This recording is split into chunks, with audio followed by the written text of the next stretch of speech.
pemerintah melihat bahwa perlu ada gerakan karena gaya hidup misalnya kita kurang bergerak, gaya hidup ya mungkin merokok, gaya hidup minuman keras, sehingga yang terjadi itu adalah meningkatnya penyakit tidak menular. Sehingga ada namanya gerakan dari masyarakat yang didorong ya bagaimana misalnya supaya kita olahraga minimal setengah jam atau 1 jam satu hari, makan buah dan sayur, ya lingkungan tidak merokok, ya alhamdulillah maaf ini yang merokok ini, ya kemudian tidak alkohol, lingkungan bersih, kemudian buang air pada tempatnya dengan menggunakan jamban. Dan alhamdulillah sekarang baru itu sudah 100% ODF atau tidak ada lagi yang buang air besar sembarangan ya.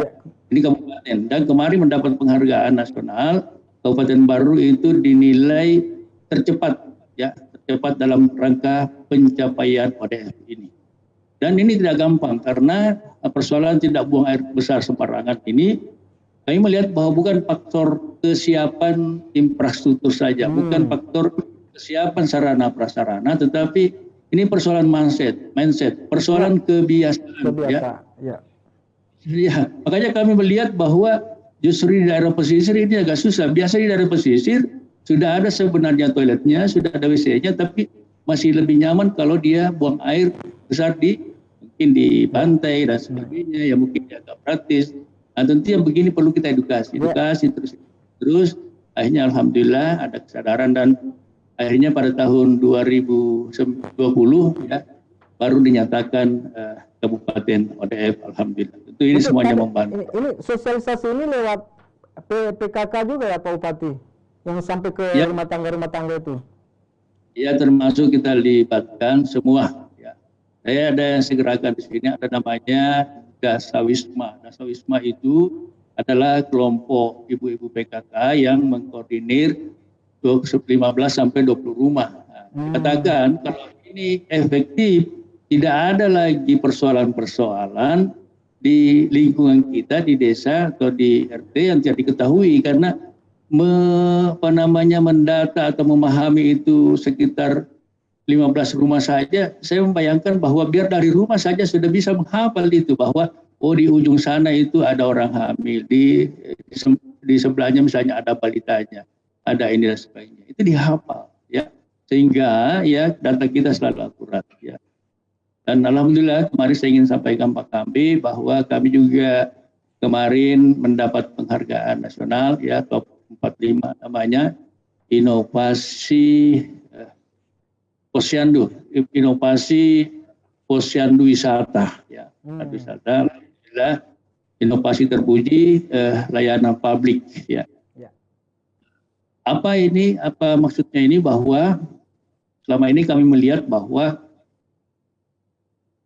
anak-anak kita atau mungkin ibunya malas membawa anak-anaknya ke posyandu. Padahal kehadirannya di posyandu itu adalah usaha-usaha atau upaya-upaya pencegahan ya.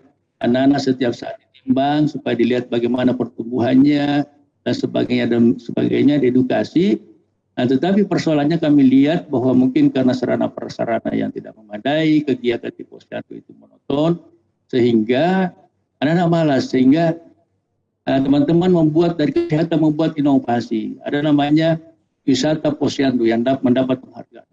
Artinya apa? Memadukan antara kesehatan dengan hiburan. Nah, sehingga anak-anak tertarik ya. Contoh apa kegiatannya di wisata posyandu itu, misalnya kalau selama ini kan kalau anak-anak ditimbang itu pakai sarung ya, ditimbang ya dikasih masuk di dulu baru masuk sarung itu Bapak. Hamuk itu ya.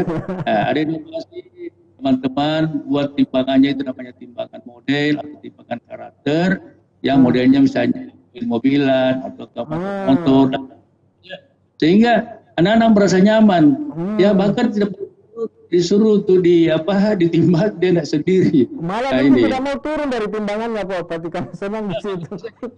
Ditimbang aja.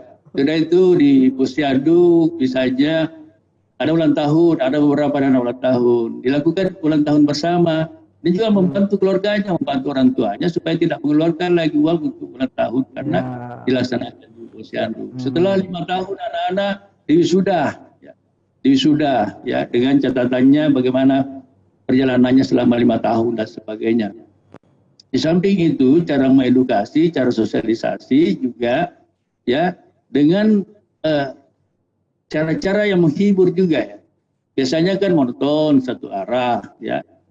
Ini mengedukasinya itu dengan misalnya boneka, alat peraga boneka, ataukah misalnya dongeng dan sebagainya sehingga ya ilmunya diserap tapi anak-anak tetap nyaman ya. Jadi anak-anak benar-benar merasa ke tempat wisata padahal posyandu yang didatangi. Ibunya juga betah, bahkan neneknya juga betah ikut datang ke posyandu.